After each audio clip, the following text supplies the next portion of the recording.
유럽이 무너지고 있습니다. 수세기 동안 세계 경제의 중심이었던 유럽, 독일의 산업력, 프랑스의 사회 모델, 이탈리아의 문화적 경제적 유산, 이들은 단순히 유럽만이 아니라 전 세계 경제 정책을 만들어 온 나라들입니다. 그런데 지금 그 안정성이 무너지고 있습니다. 성장은 멈췄습니다. 인구는 늙어갑니다. 생산성은 뒤처집니다. 투자는 말라갑니다. 한때 따라야 할 모델이었던 이 강대국들이 이제는 피해야 할 경고 사례가 되고 있습니다. 독일은 산업 전략을 다시 짜고 있습니다. 200년간 세계 최고였던 제조업 우위가 흔들리고 있습니다. 이탈리아는 장기 구조적 정체에 허덕입니다. 15년째 성장이 멈췄습니다. 프랑스는 사회 보호와 경제 경쟁력 사이에서 갈등합니다. 노동자들은 거리로 나오고 정부는 딜레마에 빠졌습니다. 문제는 이게 수십 년에 걸쳐 쌓여온 결과라는 겁니다. 갑자기 터진 위기가 아닙니다. 세계의 주요 경제 대국이 스스로를 재발명하려 하지만 대부분 실패하고 있습니다. 오늘 우리는 유럽의 경제 현실을 파헤쳐 보겠습니다. 정체, 취약성, 그리고 한때 당연하게 여겼던 힘이 천천히 무너지는 과정 말입니다. 독일은 오늘날 놀라운 엔지니어링 능력으로 유명합니다. 맥주잔과 소시지만큼이나 말이죠. 독일은 최근 일본을 제치고 세계 3위 경제 대국이 되었습니다. 중국과 미국 다음입니다. 또한 유럽연합 내에서 가장 강력하고 영향력 있는 경제입니다. 그 경제적 성공의 핵심 동력은 국가가 국도로 고급 제조품을 생산하는 능력이었습니다. 물론 자동차가 있습니다. 하지만 놀랍게도 자동차는 독일 전체 제조업 생산량에서 차지하는 비중이 작습니다. 수출에서는 더 작은 비중입니다. 독일은 진짜로 명성에 걸맞습니다. 항공기, 의료기기, 핵에너지용 원심 분리기까지 광범위한 엔지니어링 제품에서 세계 선두입니다. 기본적으로 정말 제대로 만들어야 하는 물건이 있다면 독일 공장이 만들고 있을 가능성이 큽니다. 아니, 만들고 있었습니다. 과거형입니다. 수많은 내부 및 외부 도전이 독일 산업에 엄청난 압박을 가하고 있습니다. 많은 경제학자와 논평가들이 독일이 산업 우위를 완전히 이룰 수 있다고 예측하고 있습니다. 이건 큰 주장입니다. 국가적, 지역적, 솔직히 말해 세계 무역의 중대한 변화를 의미합니다. 하지만 설령 그게 현실이 된다 해도 세계 3위 경제 대국에게는 생각만큼 나쁘지 않을 수도 있습니다. 왜 그런지 알아보기 위해 몇 가지 중요한 질문에 답해야 합니다. 왜 경제학자들이 독일 산업 우위의 종말을 예측할까요? 왜 지금 이런 일이 일어날까요? 그리고 마지막으로 왜 이게 독일에게 실제로 좋은 일이 될 수 있을까요?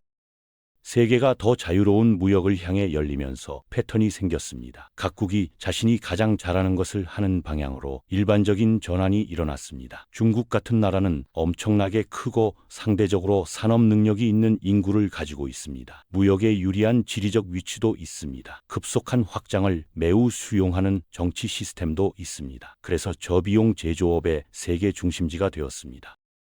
싱가포르는 땅이 작고 인구도 상대적으로 적습니다. 하지만 매우 견고한 정치 시스템을 발전시켰습니다. 그리고 세계에서 가장 바쁜 무역로 한가운데 있습니다. 그래서 경쟁력 있는 비즈니스와 보급 목적지가 되었습니다. 이런 경제적 특징들이 비교 우위라는 것으로 이어집니다. 싱가포르가 아무리 노력해도 중국의 산업력과 경쟁할 만큼 충분한 땅과 인력이 없습니다. 마찬가지로 중국은 정치적 위험이 크기 때문에 국제 기업들이 운영을 옮기지 않을 겁니다.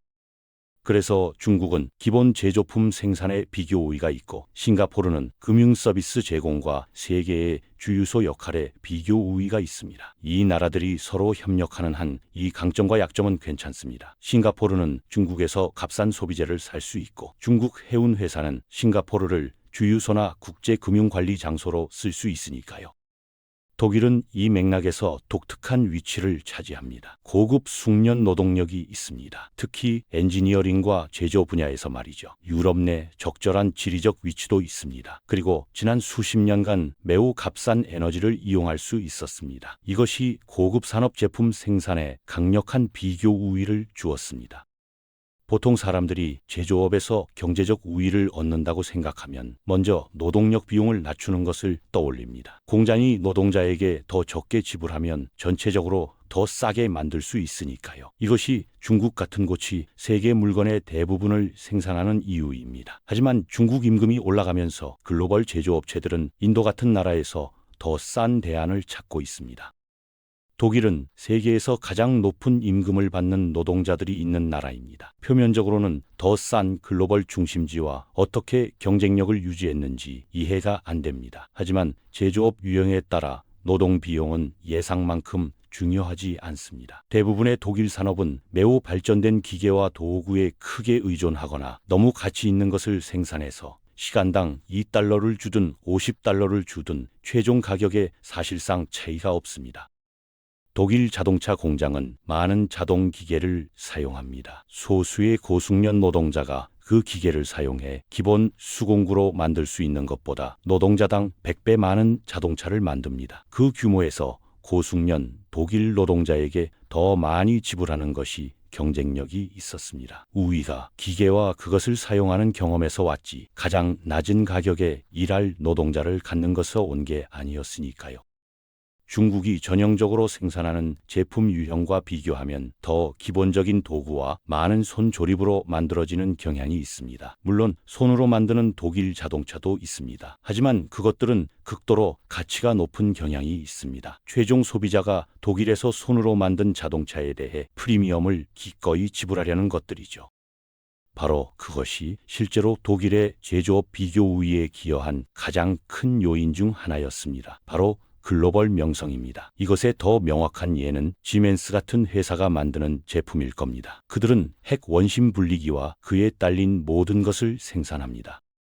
이런 기계들은 생산하고 설치하는데 수억 달러가 듭니다. 독일 엔지니어링의 명성이 큰 도움이 될 뿐만 아니라 지정학적 긴장을 일으키지 않고 생산할 수 있는 나라가 독일과 소수 다른 나라뿐인 종류의 물건입니다. 이런 기계의 노동 비용은 거의 반올림 오차입니다. 그래서 독일 노동자의 높은 비용은 실제로 문제가 되지 않습니다.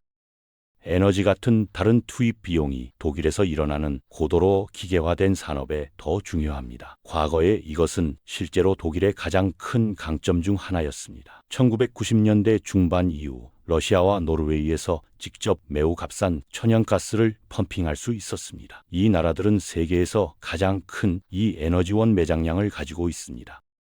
명백히 지난 2년간 이것에 문제가 있었습니다. 더 높은 에너지 비용이 독일 제조업에 더 높은 임금보다 훨씬 더 큰 영향을 미치고 있습니다. 그리고 이것은 독일로부터의 전환을 밀어붙이는 첫 번째 것일 뿐입니다. 에너지 위기는 많은 독일 기업들을 특히 심하게 강타했습니다. 국가가 여전히 엄청난 양의 에너지를 사용하는 공장에 전력을 공급하기 위해 값싼 화석 연료에 너무 의존하고 있기 때문입니다. 하지만 독일 제조업은 그 전부터 이미 쇠퇴하고 있었습니다. 이 추세 역시 처음에 독일의 비교 우위에 기여한 것을 신중히 탐구함으로써 설명될 수 있습니다. 독일에 믿을 수 없을 만큼 재능이 있고 고숙련된 노동력이 늙어가고 있습니다. 그리고 관대한 퇴직 혜택 덕분에 사람들이 필요한 것보다 일찍 노동시장을 떠나고 있습니다. 이 혜택들은 독일 경제 시스템의 핵심 특징입니다. 물론 개인 차원에서는 환상적입니다. 사람들이 경제 지표를 위해 삶의 질을 희생할 필요는 없습니다. 하지만 독일 내 기업들은 이것으로 어려움을 겪고 있습니다. 보통 선진국 경제는 생활 수준이 낮은 나라에서 숙련된 이민자를 받아들여 이것을 보상할 수 있습니다. 하지만 독일은 이것도 어려워하고 있습니다. 숙련된 노동자들이 호주, 캐나다, 영국, 특히 미국만큼 독일에 끌리지 않습니다. 이것의 일부는 단순히 언어 문제입니다. 영어는 독일어보다 훨씬 더 널리 사용되는 제1언어이자 제2언어입니다. 하지만 다른 요인들도 있습니다. 독일의 강력한 제조업 명성에 기여한 높은 훈련 기준은 저숙련 역할로 들어가고 싶어하는 노동자들조차 종종 관료적 훈련 인증을 거쳐야 한다는 것을 의미합니다. 일을 시작하기까지 수년이 걸릴 수 있습니다. 근본 원인이 무엇이든 결과는 같습니다. 독일은 절박하게 인력이 부족합니다. 국가 핵심 산업에서 75만 개 이상의 일자리가 채워지지 않고 있습니다. 제조업 품질로 비교 우위를 유지하는 것은 다른 나라들이 따라잡는 것이 시간 문제였다는 것도 의미했습니다. 오늘날 중국 제조업은 과거만큼 독일 제조업에 뒤처져 있지 않습니다. 중국은 자동차, 배터리, 항공기, 첨단 기계를 만들고 있습니다. 그것들이 진정으로 독일에서 나오는 것과 경쟁하고 있습니다.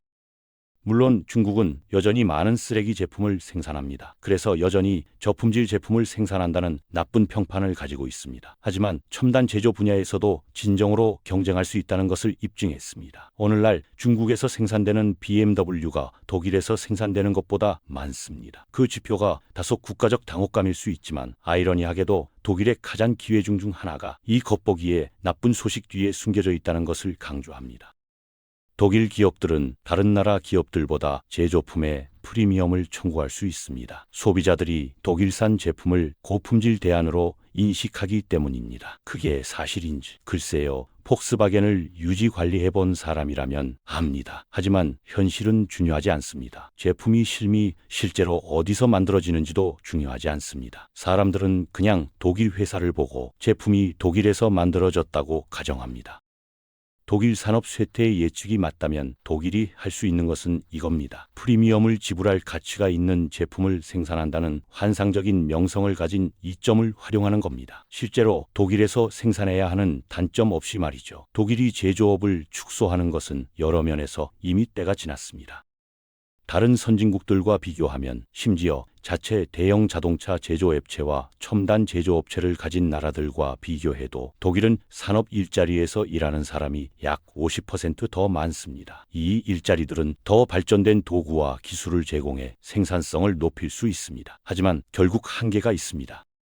손으로 차를 만드는 노동자는 한 대를 조립하는데 한 달이 걸릴 수 있습니다. 반면 대형 산업 프레스와 로봇 조립파를 감독하는 소규모 팀은 하루에 1000대를 생산할 수 있습니다. 더 많이 생산하기 때문에 더 많이 지불할 여유가 있습니다. 그래서 선진국 경제의 임금이 더 높습니다. 하지만 결국 이 노동자들이 서비스 역할로 이동하는 것이 더 나아집니다. 직접 제조를 감독하는 대신 인프라를 설정하고 다른 나라의 팀을 훈련시키는 데 시간을 보내는 겁니다. 미국이 오늘날 세계 최대 경제인 것은 대부분의 운영을 해외에서 하지만 여전히 이 활동에서 발생한 부를 본국으로 가져오는 회사들의 본거지이기 때문입니다. 독일은 지난 30년간 더 많은 것을 자체적으로 하기로 결정했습니다. 하지만 국내 제조업에서 벗어나는 전환은 산업의 실패가 아니라 선진 경제를 위한 다음 논리적 단계를 밟는 것입니다. 하지만 그렇다고 큰 문제가 없을 것이라는 의미는 아닙니다. 이 전환이 계속된다면 주요 경제에서 큰 변화를 의미할 것이고 그렇게 큰 변화에는 결과가 따릅니다. 독일 전역의 노동자들은 이미 에너지 보조금과 세금 규칙에 대한 정부 변화에 항의하고 있습니다. 지금은 주로 농업과 운송을 향하고 있지만 이것은 국가에서 사업이 이루어지는 방식의 전환 증상입니다. 독일은 역사적으로 노동자와 회사 간에 매우 조화로운 관계를 가졌습니다. 하지만 그것은 독일 노동자들이 매우 강력한 노조로 잘 대표되고 경제 자체가 노동자 권리를 보호하는 방식으로 관리되기 때문입니다. 이것은 독일 기업이 독일 노동자를 필요로 하는 동안 작동합니다. 하지만 운영의 대부분을 해외로 이전할 수 있다면 현대 독일이 구축된 고도로 평등주의적인 경제 시스템을 약화시킬 수 있습니다. 순전히 냉혹한 거시경제학자의 관점에서 볼 때도 헤드라인 경제 수치에만 관심이 있는 사람의 관점에서도 국내 산업에서 벗어나는 전환은 여전히 위험을 제시할 수 있습니다. 노동력이 더 생산적이고 가치를 더하는 서비스 역할로 이동할 수 있습니다. 국가를 더 부유하게 만드는 역할로요. 하지만 노동자가 차에 직접 엔진을 설치하는 역할에서 외국팀에게 엔진 설치를 훈련시키는 역할로 이동하는 것은 다른 기술 세트가 필요합니다. 또한 이 전환이 독일인을 위한 더 나은 일자리로 직접 이어질 것이라는 보장도 없습니다. 그저 독일인을 위한 더 적은 일자리로 이어질 수도 있습니다. 엔진을 설치하는 것이 새 팀에게 엔진 설치를 훈련시키는 것만큼 가치가 없을 수 있습니다. 하지만 만들 차가 있는 한 할 일을 제공하기는 합니다. 외국팀이 독일인의 일을 하는 방법에 대해 훈련받고 나면 독일 노동자가 더 이상 필요하지 않습니다. 그 너머로 국가의 명성은 회사, 개인 또는 무엇이든 그 명성과 매우 비슷합니다. 독일 기업들이 국제 운영을 설정하면서 기준을 유지하지 않으면 최소한 이론적으로 독일산인 제품에 기꺼이 프리미엄을 지불하려는 소비자의 큰 그룹을 매우 빠르게 이룰 것입니다. 독일의 둔화는 많은 사람들을 충격에 빠뜨렸습니다. 수십 년간 이후의 경제적 닻이었기 때문입니다. 하지만 독일의 문제가 비교적 새로운 것이라면 이탈리아는 훨씬 더 오랫동안 정체와 씨름해 왔습니다. 약한 성장에서 지속적인 불평등과 축소되는 노동력까지 이탈리아 경제는 과거 위기에서 완전히 회복하지 못한 유럽 일부가 직면한 더 깊은 도전을 반영합니다. 이탈리아는 세계에서 가장 흥미로운 경제 중 하나입니다. 왜냐하면 전 세계 다른 나라들이 경험하고 있는 대부분의, 아니 모든 주요 경제적 도전에 직면하고 있지만 어떻게든 그 모든 것을 동시에 다루고 있기 때문입니다.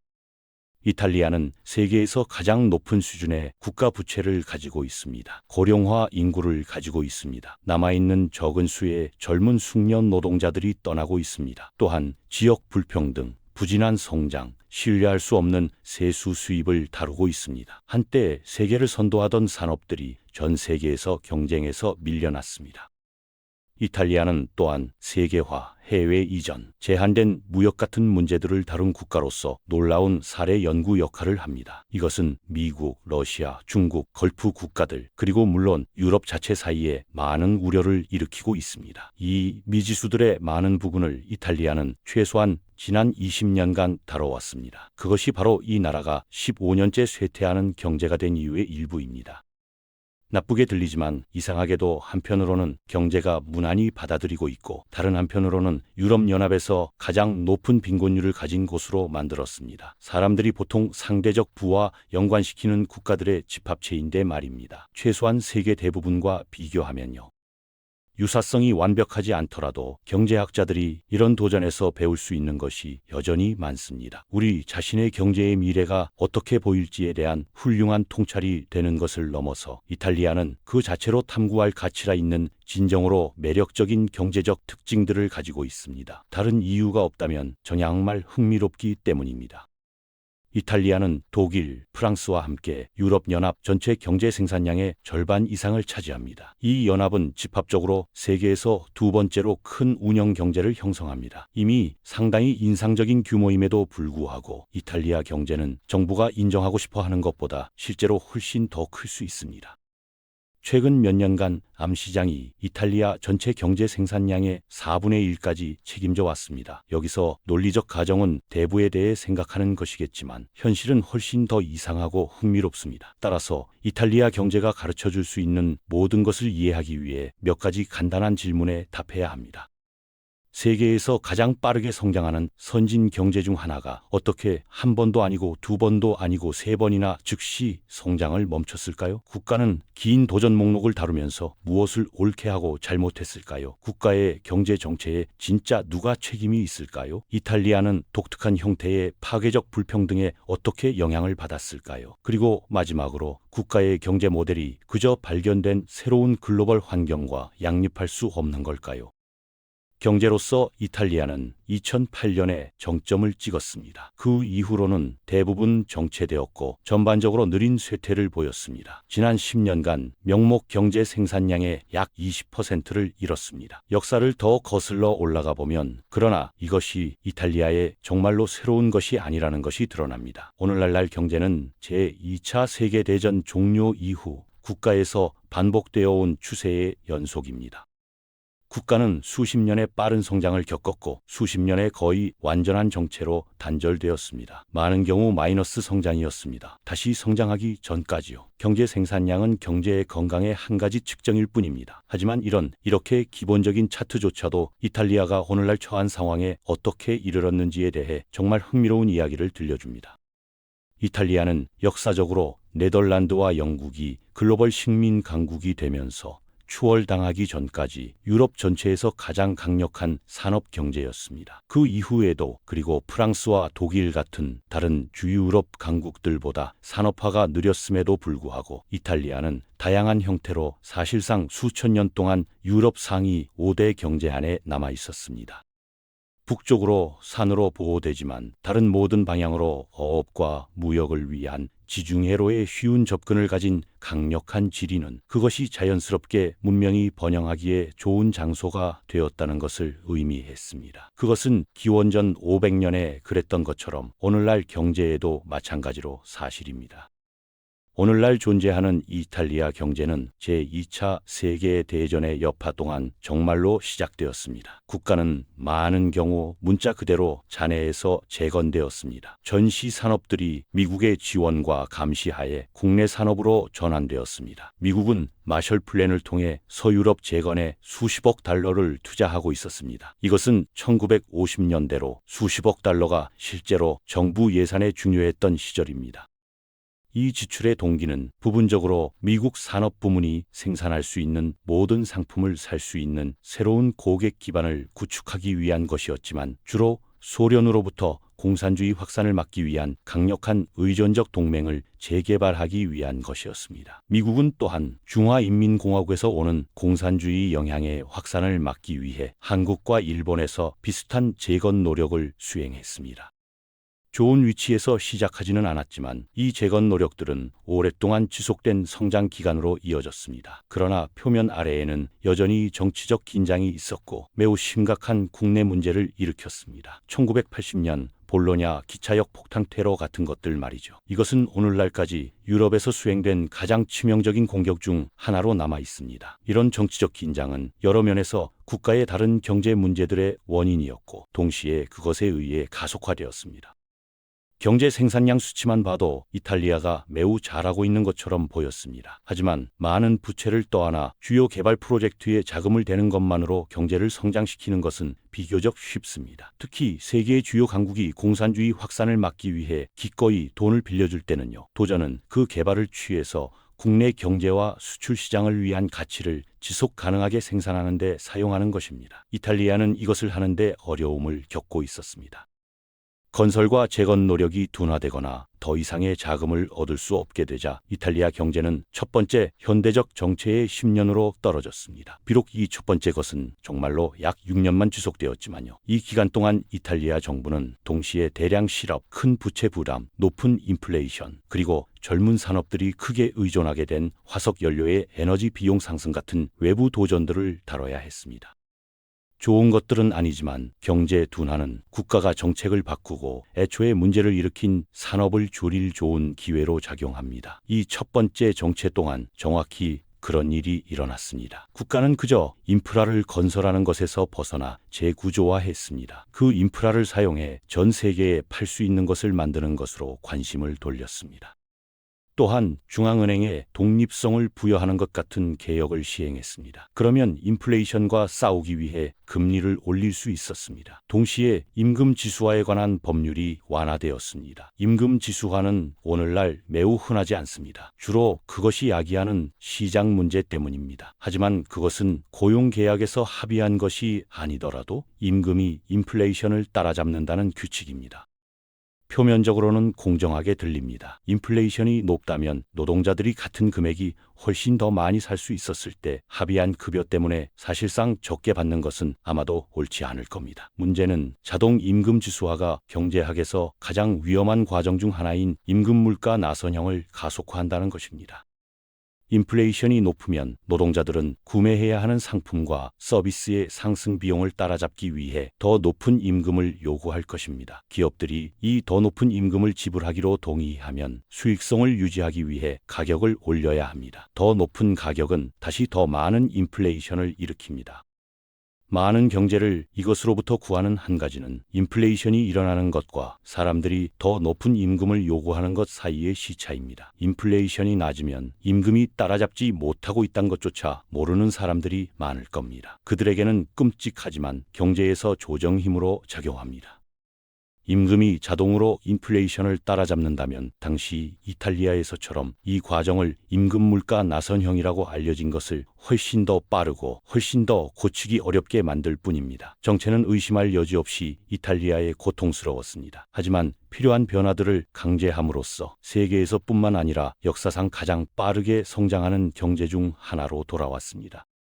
1985년부터 1992년까지 단 7년 만에 이탈리아는 수출 주도 산업 붐에서 경제 생산량을 3배로 늘렸습니다. 국가는 이 점에서 큰 이점을 가지고 있습니다. 경제 수치만 봐서는 알기 어려운 것입니다. 국제 고객들은 이탈리아산 제품에 프리미엄을 지불합니다. 국가가 빠른 자동차에서 럭셔리 핸드백, 심지어 올리브 오일 같은 모든 것을 생산하는 데 있어 고품질 장인 정신과 기술에 대한 강력한 명성을 가지고 있었고 여전히 가지고 있기 때문입니다.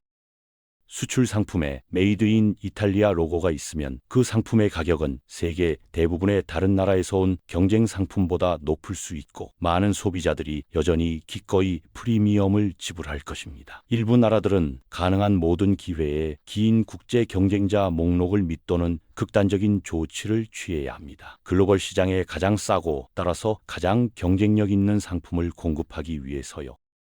이탈리아가 단순히 국경 내에서 물건을 생산함으로써 그만큼 더 많은 가치를 더할 수 있다는 사실은 엄청난 이점입니다. 이것은 세계에서 소수의 다른 나라들만이 진정으로 누리는 것입니다. 불행히도 이 좋은 시절은 영원히 지속되지 않았습니다. 빠른 성장 기간이 또다시 이탈리아 경제의 근본적인 문제들로 이어졌기 때문입니다.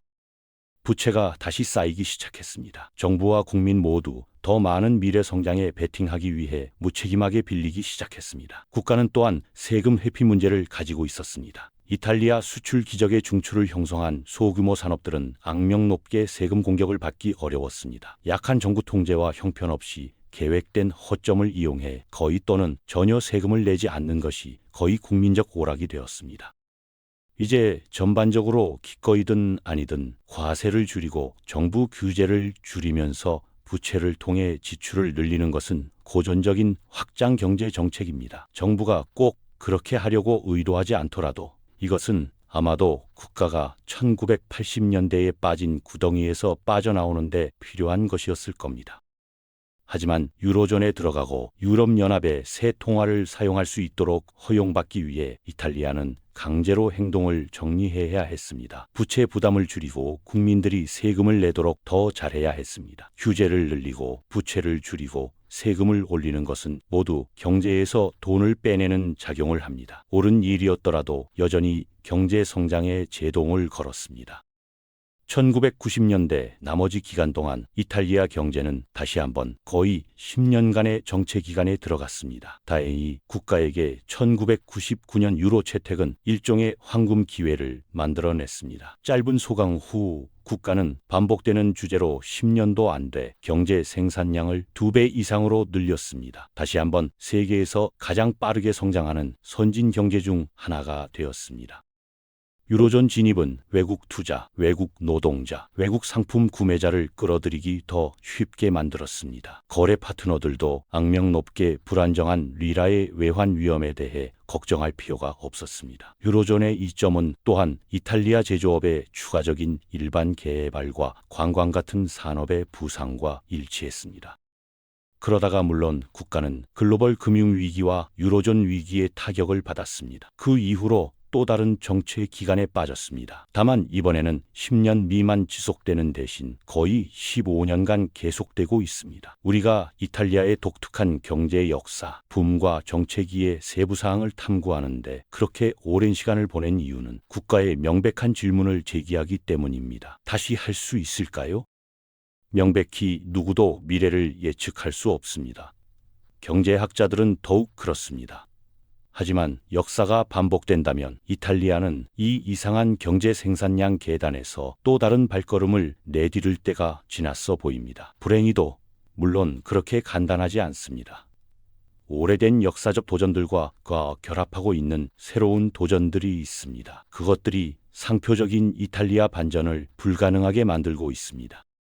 첫 번째는 단순히 고령화 인구입니다. 이탈리아는 세계에서 가장 나이든 인구 중 하나를 가지고 있습니다. 많은 노동력이 은퇴에 가까워지고 있습니다. 이것 자체로는 문제가 아닐 겁니다. 출산율이 낮다는 것만 빼면요. 그래서 젊은 사람들이 노동력에 합류하지 않아 떠나는 사람들을 메우지 못합니다. 그들은 궁극적으로 그리고 불행히도 이것을 표현할 좋은 법이 없지만 자원의 소모가 될 것입니다. 이 문제는 또한 이탈리아가 젊은 졸업생들이 자신의 기술로 더 많은 돈을 벌 수 있는 다른 나라로 이동하는 가장 높은 비율 중 하나를 가지고 있다는 사실에 의해 가속화되었습니다. 올해 초 우리는 이탈리아 보코니 대학의 빌러리 교수와 이야기할 수 있는 행운을 얻었습니다. 매우 존경받는 경제학자이자 이탈리아의 가장 똑똑한 학생들 중 일부를 훈련시킨 직접적인 경험을 가진 사람으로서 그는 우리에게 이 문제에 대한 환상적인 통찰을 주었습니다. 실제로 이탈리아는 졸업생의 순수 신국이 아니라 순송 신국입니다. 그것이 국가가 불평하는 부분 중 하나입니다. 그래서 우리는 다른 나라로 떠나도록 하기보다 학위를 가진 더 많은 사람들을 끌어들이고 싶습니다. 국가 관점에서 그것은 문제라고 생각합니다. 특히 송신국 중 하나라면요. 하지만 이것에 대해 두 가지를 말씀드리겠습니다. 하나는 개인 수준 관점에서 더 많은 이동의 자유를 갖는 것은 확실히 개인들에게 올바른 인센티브를 주고 있다는 것입니다. 좋은 삶을 만들고 싶고 좋은 아이디어가 있다면 이런 사람들이 이동하도록 하는 것은 세계에 환상적입니다. 두 번째 관점은 인재 경쟁 관점에서 이런 개인들을 잃고 있는 나라들이 아마도 그 나라나 지역의 경제 수준에 비해 과도하게 교육받은 경향이 있기 때문에 특정 국가나 지역에서 이런 개인들에게 주어지는 기회에 대해 진지하게 생각해야 하는 것을 이해해야 합니다. EU 회원국 자격은 이 문제를 더욱 고조시켰을 뿐입니다. 독일, 프랑스, 네덜란드, 심지어 룩셈부르크에서 일하고 싶은 이탈리아 학생들은 비자를 신청할 필요조차 없습니다. EU의 노동자들이 회원국 어디서나 일할 수 있도록 하는 정책 덕분입니다.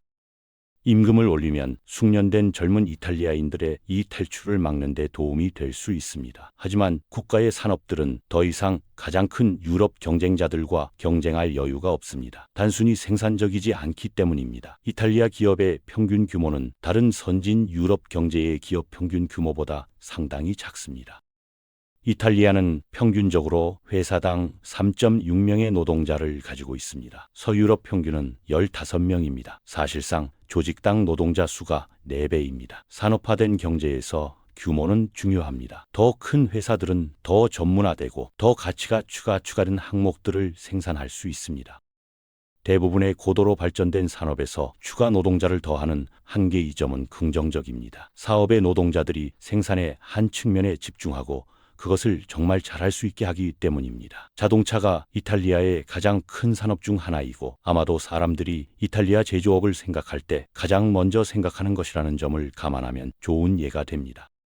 각각 한 명의 직원이 있어서 처음부터 자동차를 만드는 10개 회사는 1년에 각각 자동차 조립의 한 부분에 집중하는 10명의 직원이 있는 한 회사보다 더 적은 자동차를 생산할 것입니다. 한 직원이 엔진만 만든다면 그들은 바로 그것을 하는데 정말 능숙해질 수 있습니다. 10명의 직원이 있는 회사는 또한 그 노동자들을 위한 도구의 10배를 쓸 수 있습니다. 각 개별 직원에 대한 비용이 정확히 같은 양으로 작동하더라도 도구가 더 전문화될 수 있다는 것을 의미합니다. 엔진만 만드는 노동자는 엔진 작업을 위해 만들어진 도구를 받을 수 있는 반면 전체 자동차를 만들어야 하는 노동자는 자동차를 만드는 데 필요한 모든 것에 대한 도구 예산을 분산시켜야 합니다. 덜 전문화되고 궁극적으로 덜 효율적으로 만듭니다. 이제 자동차를 만들기 위한 도구는 한 가지입니다. 하지만 이탈리아 기업들이 정말로 투자하지 못한 것은 기술입니다. 컴퓨터와 관련 기술은 한 노동자가 주어진 날에 생산할 수 있는 경제적 가치를 엄청나게 증가시켰습니다. 이것의 고전적인 예는 엑셀 같은 기본적인 것을 가진 한 명의 회계사가 주판을 사용하는 10명의 회계사와 같은 양의 재무 보고서를 생산할 수 있다는 것입니다. 이탈리아의 소규모 기업들은 기술 채택에서 유럽의 나머지 지역에 뒤처져 왔습니다. 그리고 서유럽 자체는 미국과 아시아의 많은 경제들에 뒤처져 왔습니다. 산업을 더 효율적으로 만드는 투자 외에도 기술은 그 자체로 거대한 산업이 되었습니다. 세계에서 가장 큰 회사들의 대부분이 기술 회사입니다.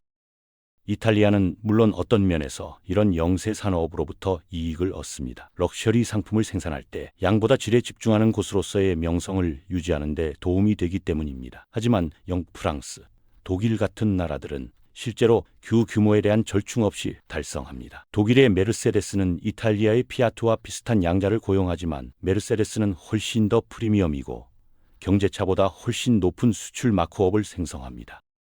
많은 양의 소규모 회사는 또한 소수의 대규모 회사보다 세금을 매기기 어렵습니다. 이것은 또한 이탈리아 경제가 가진 또 다른 문제를 강조합니다. 이탈리아의 암 시장은 선진 경제치고는 예외적으로 큽니다. 명성에도 불구하고 그것의 대부분은 마피아 덕분이 아닙니다. 그냥 규제를 피하고 세금을 회피하기 위해 회색 시장에서 운영되는 비공식 사업입니다. 과거에 국가 경제의 25%만큼이나 많은 부분이 암시장 산업으로 이루어져 있었습니다. 오늘날 그 수치는 12% 정도입니다. 개선이지만 여전히 꽤 나쁩니다. 그리고 국가의 잠재적 세수를 희생시키는 것뿐만 아니라 사회 문제에도 기여하고 있습니다. 비공식 경제가 그렇게 큰 상태로 남아있는 이유의 일부는 사람들이 다른 많은 선택권이 없기 때문입니다. 이탈리아는 선진 경제이지만 유럽 전체에서 가장 높은 빈곤율 중 일부를 가지고 있습니다. 그것은 특히 국가 남부에서 심각합니다. 북부보다 상당히 가난합니다. 우리가 이미 탐구했듯이 북부 자체도 여전히 고군분투하고 있습니다. 불행히도 오늘날 이탈리아는 높은 실업, 정체된 경제 생산량, 고령화 인구, 경쟁력 없는 산업, 낮은 세수, 높은 부채, 그 부채에 대한 증가하는 이자 지급 상황에 처해 있습니다. 모두 자체 통화에 대한 과거보다 적은 통제권을 가지면서 말입니다.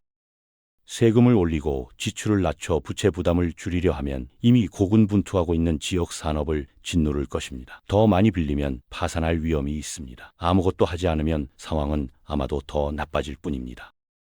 경제학에는 가정이 있습니다. 대부분의 과학에서도 그렇습니다. 우리가 미래의 이상적인 버전을 향해 움직이고 있다는 것입니다. 지난 2세기 동안 정확히 그런 일이 일어났기 때문입니다. 오늘날 세계는 산업혁명 초기보다 수천 배 더 부유합니다. 하지만 그것은 규범이 아니라 예외였습니다.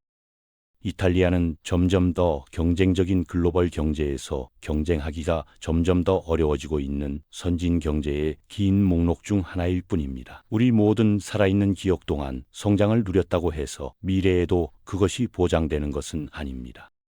이탈리아의 문제가 정치적 불안정과 산업 쇠퇴에 깊이 묶여 있는 반면 프랑스는 완전히 다른 사례를 제시합니다. 프랑스의 위기는 더 철학적입니다. 국가가 경제 생산성과 삶의 질을 어떻게 균형 잡느냐에 관한 것입니다. 강력한 노동자 보호와 공공 서비스 위에 세워진 프랑스 모델이 글로벌 경제 압력 하에서 깨지기 시작하고 있습니다. 하지만 시민들은 싸움 없이 포기하지 않고 있습니다. 프랑스의 경제 모델이 왜 한계점에 도달하고 있는지 보겠습니다. 프랑스는 역사상 가장 성공적인 경제 중 하나였습니다. 하지만 지난 10년만 해도 많은 면에서 애초에 그것을 특별하게 만들었던 것을 잃었습니다. 여러 불행하지만 필요한 이유들 때문입니다. 프랑스는 세계에서 산업혁명을 시작한 첫 번째 나라 중 하나였습니다. 하지만 유럽 경쟁자들과는 조금 다르게 했습니다. 세계를 지배하게 된 대형 공장보다 더 작은 장인 산업을 선호하는 느리고 꾸준한 접근을 선호했습니다. 이것의 일부는 선택이었고 일부는 나중에 얼마나 중요할지 깨닫기 몇 년 전에 가장 숙련된 노동자들을 잃었기 때문입니다. 좋든 나쁘든 빠른 글로벌부 창출 기간 동안에 이 느린 개발은 프랑스나 다른 나라들이 공장을 일하게 만드는 것을 중요시한 만큼 노동자들을 중요시하는 경제를 만들었다는 것을 의미했습니다. 이것은 현대까지 명백히 이어진 역사적 추세입니다. 프랑스 노동자들은 세계의 다른 어떤 노동자들보다 가장 장관인 방식으로 정확히 원하는 것을 요구하는 것으로 유명합니다. 하지만 이 독특한 과거는 국가에 똑같이 불확실한 미래를 주었습니다. 오늘날 프랑스는 바위와 어려운 곳 사이에 있습니다. 한편으로는 다양한 불행한 국가적 글로벌 문제들로 인해 현재처럼 경제를 계속 운영할 여유가 없습니다. 하지만 다른 한편으로는 필요한 다소 급진적인 변화를 만들 수 없습니다. 그렇지 않으면 매우 적극적인 시민들이 역사가 반복되는 씁쓸한 경우로 그저 떠날 수 있기 때문입니다. 국가가 만들고 있는 타협은 거의 양쪽 모두의 최악입니다. 상대적으로 평등주의적인 라이프 스타일과 첨단 산업의 균형을 맞추는 것으로 한때 유명했던 프랑스는 이제 기본 가죽 가방과 장신구로 재산을 모은 세계에서 가장 부유한 사람 중 한 명의 본거지입니다. 한 사람과 한 산업이 명백히 국가 경제의 전체 이야기는 아닙니다. 하지만 그것들은 변화의 징조입니다. 독특한 경제 원칙들을 이름으로써 국가는 다른 모든 선진 서구 경제에 덜 경쟁력 있는 복사본일 뿐인 위치에 처할 수 있습니다. 하지만 이런 도전들과 어려운 선택들을 이해하려면 몇 가지 간단한 질문에 답해야 합니다. 왜 프랑스는 경제를 그렇게 급진적으로 재편성해야 할까요? 왜 효과적으로 할 수 없을까요? 그리고 마지막으로 계속 정체한다면 국가에 무슨 일이 일어날까요? 산업혁명은 인류에 일어난 가장 중요한 것 중 하나였습니다. 역사적 기준으로 단지 몇 세기의 과정, 눈 깜빡임에 걸쳐 단일 노동자가 생산할 수 있는 것의 양을 증가시킬 수 있는 기계와 기술의 개발은 전 세계 사회를 주로 소작농에서 부유하고 편안한 소비자로 가져갔습니다. 더 많은 기계와 기술을 만들 수 있는 기계와 기술의 개발, 모두가 즐길 더 많은 것을 만들 수 있는 이것이 정말로 경제학자들이 자본 개발이라고 부르는 것이었습니다. 이 기계들 전에 경제는 거의 독점적으로 토지와 노동으로 운영되었습니다. 제국을 키우는 유일한 방법은 경작할 더 많은 땅과 그 농장에서 일할 더 많은 사람을 갖는 것이었습니다. 하지만 세 번째 생산 요소인 자본의 개발은 심지어 광대한 글로벌 제국들도 최고의 기술을 가진 누구에게든 도전받을 것이라는 것을 의미했습니다. 그 자본을 개발할 수 있었던 사람들, 자본가들은 토지 소유 영주들과 왕들이 꿈꿀 수 있었던 것보다 더 부유해질 것입니다. 동시에 인류 인구의 기하급수적 성장, 글로벌 부흥, 그리고 인정되어야 하지만 제한된 자원의 활용도 촉발할 것입니다. 그것이 대부분의 나라들에 일어난 이야기입니다. 하지만 프랑스에서는 조금 달랐습니다. 산업혁명은 어느 순간 모두가 소작농이었다가 다음 순간 모두가 생산 라인에서 일하는 스위치를 켜는 것과 같지 않았습니다. 기본 자동화로의 느리고 점진적인 전환이었습니다. 프랑스에서는 국가가 산업화를 받아들인 첫 번째 나라 중 하나였음에도 불구하고 그 전환이 다른 유럽 동료들보다 상당히 느렸습니다. 역사학자들은 구체적으로 왜인지에 대해 몇 가지 이론을 가지고 있지만 광범위하게는 모두 안정성과 자신감에 관한 것이었습니다. 산업혁명 발발 수십 년 동안 프랑스는 자체 혁명을 하느라 바빴습니다. 그 이후에는 여러 지역 전쟁의 중심에 있었습니다. 이것은 대부분의 지역 산업, 교통망, 심지어 정치 체제까지 혁신보다는 싸우기 위해 만들어졌다는 것을 의미했습니다.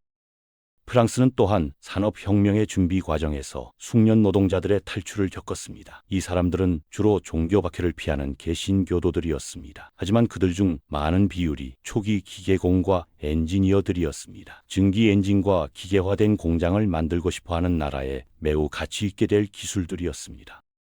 이 사람들이 당시 더 나은 경제 기회를 위해 나라를 떠난 것은 아니었지만 이것은 역사상 두뇌 유출의 첫 사례 중 하나일 수 있습니다. 오늘날에도 여전히 프랑스 국가를 괴롭히고 있는 것입니다. 역사는 흥미롭지만 경제적 결과는 유럽의 다른 나라들이 대기업이 거대한 산업 제국을 지시하는 현대형 경제의 형태를 형성하기 시작하는 동안 프랑스 경제는 주로 많은 작은 장인 산업에 의해 지배되는 상태로 남아 있었다는 것입니다.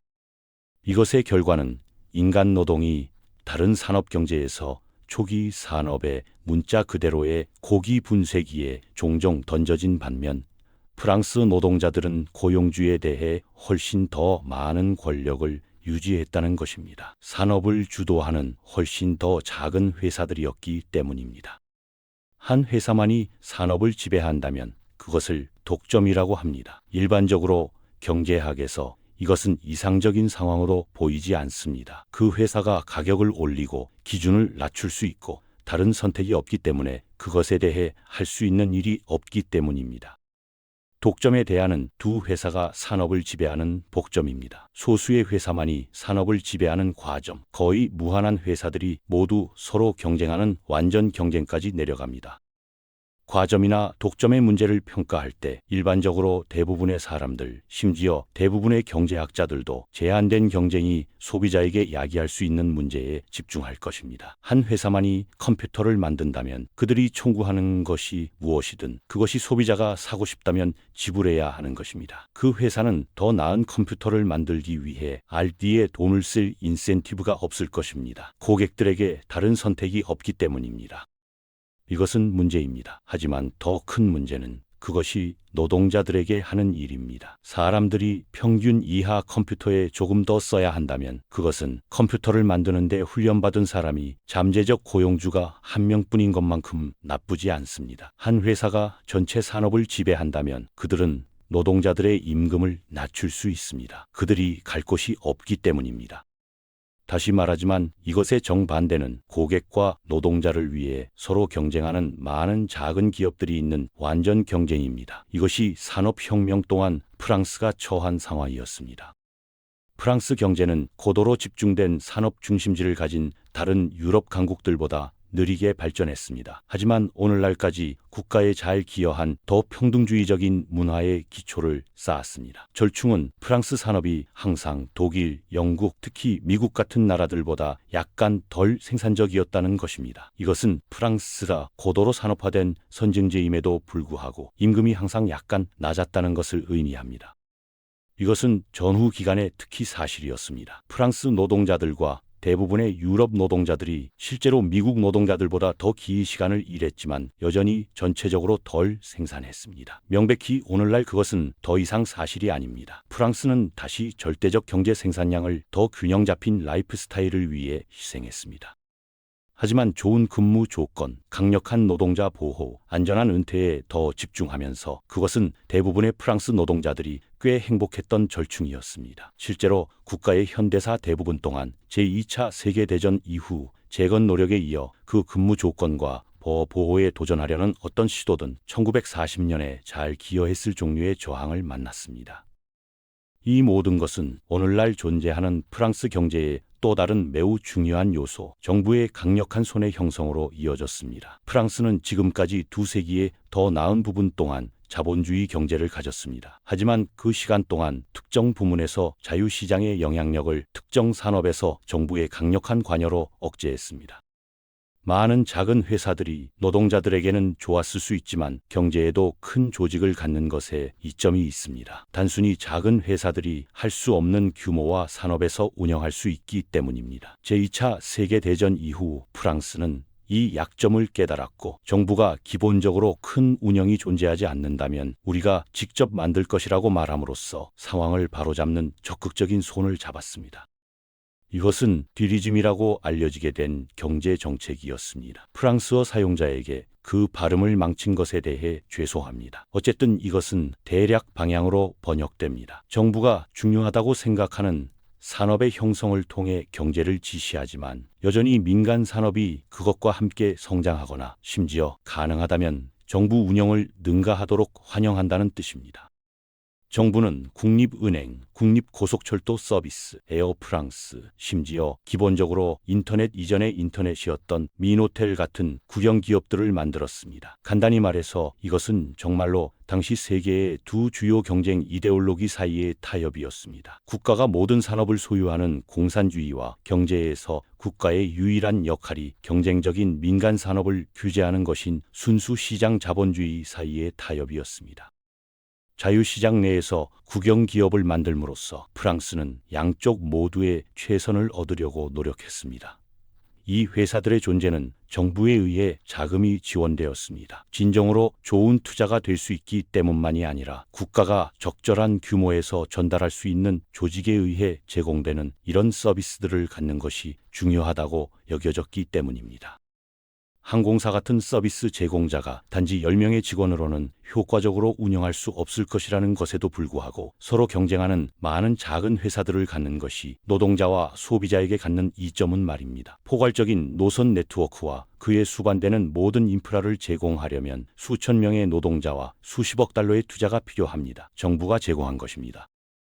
순전히 거시 경제적 관점에서 정부에 특별히 특별한 것은 없습니다. 어떤 면에서 그것은 특정 상품과 서비스를 제공하는 또 다른 독점으로 생각될 수 있습니다. 작은 차이가 있습니다. 민간 회사가 무엇을 생산하고 어떻게 생산할지 결정할 때 무엇을 팔 수 있는지 볼 것입니다. 판매 가격이 상품이나 서비스를 생산하는 비용보다 크다면 그것을 할 것입니다.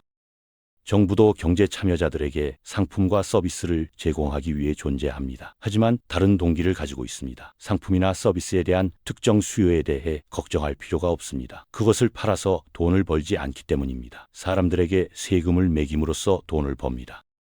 이것은 쉽게 거래할 수 없는 상품과 서비스를 제공하는 매우 효과적인 방법입니다. 국방, 응급 서비스, 심지어 기능하는 법률 시스템 같은 것은 모두 제공하는 데 자원이 필요하지만 개인이 자발적으로 그것에 대해 지불하도록 하기는 어려울 것입니다. 집합적으로만 효과적이기 때문입니다. 일부 주변부 경제학자들은 이 모든 서비스들이 민간 부문에 의해 제공될 수 있다고 주장할 것입니다. 하지만 현실적으로 이런 상품들로부터 직접 이익에 대해 걱정할 필요가 없는 정부 구조는 경찰력 같은 것을 제공하는 훨씬 더 효과적인 방법입니다. 정부의 판매 및 마케팅 부서는 그들의 과세 사무소입니다. 그리고 사회에 대한 구독료를 내고 싶지 않은 누구에게든 한 쌍의 수갑이 있습니다. 매우 효과적합니다. 특정 상품을 제공하는 데 매우 효과적입니다. 다른 한편으로 자유롭고 경쟁적인 시장을 통해 민간 부문에 의해 더 효율적으로 제공되는 특정 상품과 서비스가 있습니다. 국영항공사, 국영은행, 국영제조업체 같은 것들은 시장을 지배하고 민간 산업이 기술적으로 그들과 경쟁하도록 허용되더라도 경쟁자가 전체 국가의 재정적 지원을 받는 시장에 진입하기 어려울 수 있기 때문에 비효율의 문제에 부딪힐 수 있습니다. 이런 국영기업들은 또한 상품과 서비스를 생산하는 방식에서 약간 다르게 행동하는 경향이 있습니다. 일반 민간 회사가 이익을 극대화하기 위해 가능한 한 많이 비용을 줄이려고 한 반면 국영기업들은 종종 가장 효율적인 자원 사용이 아닐 수 있지만 대신 어떤 공공선을 하는 다른 목표도 부여받습니다. 이것의 명백한 예는 민간 회사가 비용을 줄이기 위해 노동력을 가능한 한 많이 최소화하려고 하는 반면 국영기업은 높은 고용이 정치적으로 인기가 있기 때문에 더 많은 사람을 고용할 이유를 찾을 것입니다. 또한 경제적으로 수익성이 없을 저수요 노선을 나는 국영항공사처럼 국가를 연결하지만 그렇지 않으면 자체적으로 비용을 지불하지 않을 상품과 서비스를 생산하도록 임무를 받을 수 있습니다. 대부분의 나라들이 이것을 어떤 형태로든 한다는 것을 인정해야 합니다. 이 예시로도 국영항공사를 가지고 있지 않은 미국조차 민간 항공사들이 저수요 노선을 나는 데 대해 비용을 지불하는 프로그램을 가지고 있습니다. 프랑스에서 이 시스템은 극단으로 갔습니다. 국영기업에 무거운 강조를 둔 디리즘은 다시 한번 효율성과 생산량에서 뒤처지는 경제로 이어졌습니다. 고립적으로 이것은 문제가 아니었을 수 있습니다. 일부 거시 경제학자들에게 충격을 줄 수 있지만 모든 것이 절대적으로 가장 효율적인 방식으로 이루어질 필요는 없습니다. 때로는 수익성 없는 공공 서비스가 사람들의 생활 수준을 높이기 때문에 지불할 가치가 있습니다. 하지만 프랑스는 고립되어 존재하는 경제가 아닙니다. 그리고 이제 글로벌 경제가 그 어느 때보다 얽혀 있어 그것이 국가의 몇 가지 큰 도전을 일으키고 있습니다. 경제에서 운영되는 많은 수의 국영기업의 명백한 부작용은 인플레이션을 끌어올린다는 것입니다. 노동자들이 가능한 한 많은 사람을 고용하고 싶어하는 대규모 국영기업에서 일자리를 얻기가 매우 쉬울 때 이것은 자연스럽게 실업을 줄입니다. 보통 그것은 좋은 것입니다. 하지만 너무 멀리 가면 문제를 일으킬 수 있습니다. 경제학자들은 경제의 이상적인 결과로서 자연 실업률에 대해 이야기합니다. 하지만 자연 실업은 실업 제로가 아닙니다. 대부분의 선진 경제에서 실제로 약 2~3%입니다. 그보다 낮은 실업률은 인플레이션을 일으킵니다.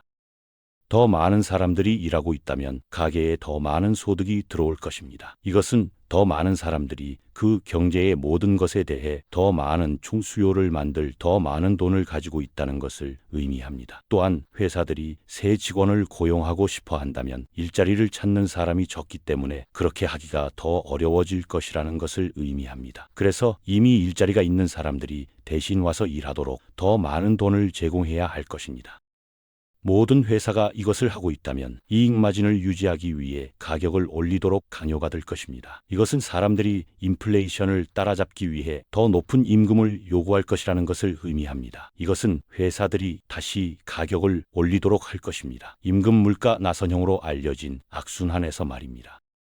이것은 노동자 급여의 증가가 노동자 생산성의 증가와 일치한다면 반드시 일어날 필요가 없을 것입니다. 예외적으로 높은 수준의 고용, 자연률 이상도 일반적으로 노동자들이 전체적으로 덜 생산적이라는 것을 의미합니다. 그들을 대체하기 어렵고 제한된 일자리를 확보하기 위해 기술을 향상시키거나 열심히 일하라는 압박이 많지 않기 때문입니다. 이 문제는 보통 국영 기업의 경우 더욱 악화됩니다. 효율성과 생산성이 항상 최우선이 아닌 곳에서 말입니다. 그래서 자연률을 넘는 예외적으로 높은 수준의 고용은 총 생산량보다 빠르게 임금을 끌어올릴 것입니다. 이것은 더 적은 상품을 쫓는 더 많은 돈이 있을 것이라는 것을 의미합니다. 그것이 인플레이션입니다. 1980년대 디리즘이 한창일 때 프랑스에 정확히 일어난 일입니다. 정부는 여러 면에서 이것을 철회했습니다. 하지만 오늘날에도 프랑스는 노동자들이 생산 능력이 제공할 수 없는 생활 수준을 유지하겠다고 격렬하게 주장하는 현실에 직면하고 있습니다. 매우 관대한 은퇴 조건, 낮은 근무 시간, 일반적으로 강력한 노동자 보호 같은 것들이 수십 년의 강력한 정부 보호 이후 글로벌 경쟁력을 잃은 회사들과 결합되었습니다. 인구도 고령화되고 있습니다. 이것은 젊은 노동자들이 은퇴 시 강력한 지원을 기대하는 증가하는 수의 나이든 프랑스 노동자들을 지원하기 위해 더 생산적이어야 할 필요가 있다는 것을 의미합니다. 한편으로 정부는 높은 수준의 과세와 경제에 대한 직접 통제로 이것이 작동하도록 만들려고 노력할 수 있습니다. 하지만 회원국들이 서로 자유롭게 거래할 것을 주장하는 이유와 잠재적으로 문제에 부딪히는 것을 넘어서 그것은 남아있는 젊은 노동자들을 더 많이 내쫓을 수 있습니다. 숙련된 젊은 프랑스 노동자들은 이미 독일, 영국, 특히 미국 같은 곳에서 더 많은 돈을 벌 수 있습니다. 이미 프랑스는 세계 어떤 선진 경제보다 가장 높은 두뇌 유출률 중 하나를 가지고 있습니다. 강력한 보호와 강력한 혜택의 시스템을 유지하기 위해 세금을 올리면 더 많은 사람들이 떠날 것입니다. 마찬가지로 이런 시스템들을 제거하고 경제에 더 경쟁적인 역학을 도입한다면 55세에 건강한 연금으로 은퇴할 수 있다고 약속받은 경제 참여자들을 짜증나게 하는 것을 넘어서 노동자들에게 머물러야 할 이유를 더 적게 줄 것입니다. 임금이 떨어지고 근무 조건이 더 나빠질 것이기 때문입니다. 실제로 일어나고 있는 것은 두 전략의 이상한 조합입니다. 프랑스는 전체 생산성을 높이거나 지속 불가능하고 경쟁력 없는 시스템을 필사적으로 줄이려고 노력하고 있습니다. 프랑스는 여전히 몇 가지 이점을 가지고 있습니다. 장인 정신의 장소로서의 국제적 이식은 산업화에 대해 느리고 꾸준한 접근을 취했던 시절부터 이어져 왔습니다. 오늘날 가장 큰 산업 중 일부는 그저 그 인식으로 이익을 얻는 상품을 파는 것입니다. 핸드백 하나를 만드는데 $100가 들 수 있지만 프랑스에서 만들어졌다면 쉽게 세 100배에 팔릴 수 있습니다. 산업을 평가하는 측면에서 그것보다 훨씬 더 나은 것은 없습니다. 하지만 그럼에도 불구하고 프랑스는 자신의 수단을 넘어 너무 오래 살아온 나라입니다. 노동력의 많은 보호와 강력한 삶의 질을 허용했습니다. 솔직히 많은 경제들이 뭔가 배울 수 있는 것들입니다. 하지만 이제 경제적으로 더 경쟁력 있는 방식으로 더 열심히 일하려는 곳들에 의해 경쟁에서 밀리고 있습니다. 누구도 미래를 예측할 수 없습니다. 경제학자들은 더욱 그렇습니다. 하지만 대응으로 국가는 묵인하고 다른 선진 글로벌 강국들처럼 운영되도록 경제를 천천히 바꾸고 있습니다. 장기적으로 이것이 희망적으로 그들에게 성과를 낼 것입니다. 하지만 불가피하게 자신의 수단을 넘어 사는 것의 부채는 결국 갚아야 합니다. 국가 경제에도 마찬가지입니다. 그래서 브레인이도 프랑스의 예측 가능한 미래에는 아마도 더 어렵지만 필요한 변화들이 저장되어 있을 것입니다. 우리가 언급했듯이 이런 문제들에 대한 반발은 프랑스를 경제로서 그렇게 흥미롭게 만드는 것 중 하나입니다. 변화가 필요하지 않더라도 프랑스 노동자들은 실망이 들리도록 하는데 빌어먹을 좋은 일을 합니다. 독일, 이탈리아, 프랑스가 함께 전체 EU 경제의 절반 이상을 차지합니다. 그들의 어려움은 단지 국가적인 것이 아니라 체계적입니다. 고령화, 노동력, 둔화되는 생산성, 정치적 교착 상태, 각 나라가 독특한 이야기를 가지고 있지만 공통된 실마리는 명확합니다.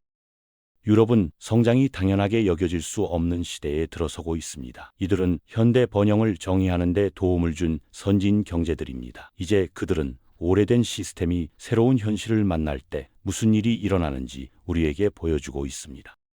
질문은 누가 적응하고 누가 정체하느냐입니다. 독일은 산업 우위를 잃고 있지만 글로벌 브랜드 파워로 전환할 수 있습니다. 이탈리아는 반복되는 정체의 순환에서 빠져나올 방법을 찾아야 합니다. 프랑스는 노동자 보호와 경제 경쟁력 사이에서 선택해야 합니다.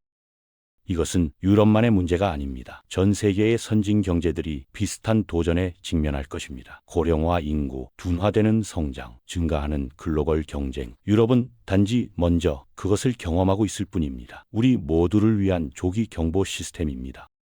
역사는 우리에게 경제의 주기가 있다는 것을 가르쳐 줍니다. 성장 후에는 정체가 옵니다. 정체 후에는 개혁이 옵니다. 개혁 후에는 새로운 성장이 옵니다. 이탈리아는 이 주기를 3번 겪었습니다. 4번째를 겪을 수 있을까요? 독일과 프랑스는 그들 자신의 변화를 겪고 있습니다. 결과는 아직 불확실합니다.